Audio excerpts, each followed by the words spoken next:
Kaya anong sabi dito? Manghuhusga ka ng kapwa mo, ginagawa mo yung mga bagay na ginagawa nila. So when you judge them, you are really condemning yourself.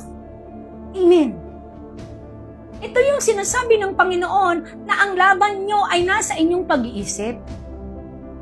Kaya nga kung bakit ang mga taong makamundo ay hindi naniniwala sa mga religious na tao sapagkat hindi makitaan ng pagbabago, behavior, character sa mga sarili nila na sila ay nasa Panginoon. Diba? Maglalabas ka ng maglalabas ng verse, casting a magic spell, you are a sorcery, a witchcraft, but yourself does not giving a, pagbabago. Kaya ka nasasaktan ngayon sa righteous na judgment ng Panginoon because the judger is here. The judger is here.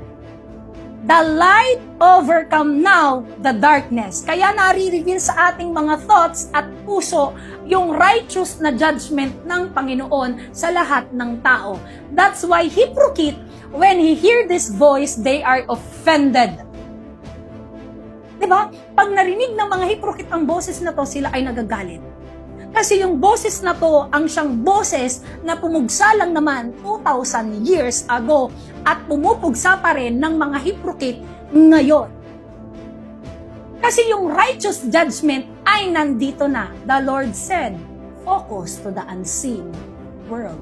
Mama Tiel, magandang gabi po.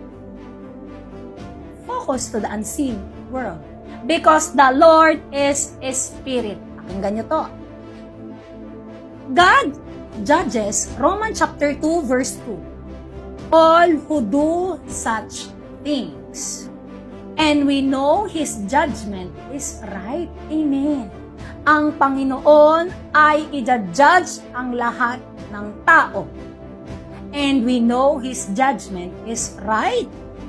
And since you do the same things as those people you judge, surely you understand that God will punish you too. Amen.